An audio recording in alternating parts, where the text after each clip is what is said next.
കള്ള വോട്ടെന്ന് പറഞ്ഞാൽ എന്താണ് അത് അവർക്ക് ആദ്യം മനസ്സിലാക്കണം. കള്ള വോട്ടെന്ന് പറഞ്ഞാൽ എന്റെ വോട്ട് നിങ്ങൾ ആരെങ്കിലും ചെയ്യുന്നതാണ് കള്ളവോട്ട്. ഇതിൽ വോട്ടെന്ന് പറഞ്ഞാൽ വോട്ടർ പട്ടികയിലുള്ള വോട്ട് ആ വോട്ടർക്ക് വന്ന് അവരുടെ ID കാർഡ് കാണിച്ച് വോട്ട് ചെയ്യാനുള്ള റൈറ്റ് ഉണ്ട്.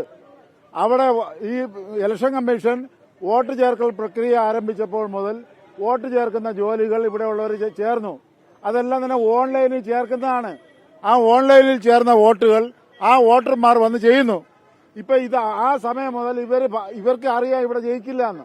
അപ്പോൾ മുതൽ ഇവര് വോട്ട് ചേർക്കുന്ന ജോലിയൊന്നും ചെയ്യില്ല. അതൊക്കെ മെനക്കെട്ട ജോലിയല്ലേ, അതൊന്നും ചെയ്തിട്ടില്ല.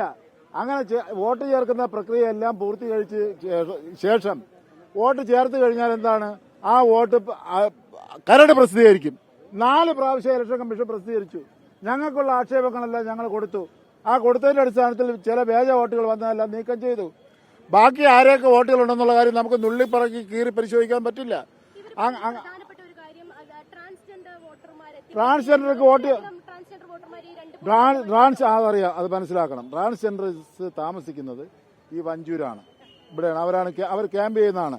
അവർ ഒറ്റയ്ക്ക് വീടുകളിലല്ല താമസിക്കുന്നത്. അവിടെ അവരെല്ലാം കൂടെ ഒരുമിച്ചാണ് അവർ താമസിക്കുന്നത്. ഇവിടെയാണ് അവരെ മനുഷ്യരായി അംഗീകരിച്ചത്. ഈ വാർഡിൽ ഞാൻ 2015 കൌൺസിലറായിരുന്ന കാലഘട്ടത്തിലാണ് അവരെല്ലാം കുടുംബശ്രീയിൽപ്പെടുത്തിയത്. അങ്ങനെ കുടുംബശ്രീയിൽപ്പെടുത്തിയ അവരെ മനുഷ്യരായി അംഗീകരിക്കുകയല്ലേ ചെയ്ത്. അവർക്ക് വേണ്ടുന്ന സഹായങ്ങൾ എല്ലാം ചെയ്യുന്നതാണ്. അപ്പൊ അവരെ ചേർത്ത് പിടിക്കുന്നവരുമായിട്ട് ചേർന്ന് നിൽക്കും. അങ്ങനെയുള്ളവർ ഇവിടെ ഞങ്ങളുടെ പ്രവർത്തകരായി മാറി. കയ്യേറ്റം ചെയ്യുന്നതിന് മുമ്പേ കയ്യേറ്റം ചെയ്ത് ഞാൻ കണ്ടില്ല. ഞാൻ ഇപ്പൊ കുറച്ച് സമയം അപ്പുറത്തെ സെന്റ് ജോസഫ് സ്കൂളിൽ പോയിരിക്കുകയായിരുന്നു. ഇപ്പൊ വന്നപ്പോഴാണ് കേട്ടത്. എന്താണ് നടന്നത് ഞാൻ അറിഞ്ഞില്ല. ഇപ്പൊ നിങ്ങൾ പറയുമ്പോഴാണ് അറിയുന്നത്. ഒരു കാര്യം ഞാൻ കണ്ടുകൊണ്ട് നിൽക്കുകയാണ്. 2-3 ട്രാൻസ്ജെൻഡേഴ്സ് അതിന്റെ നടയിൽ നിൽക്കുമ്പോൾ അവരെ കൂവുകയാണ്.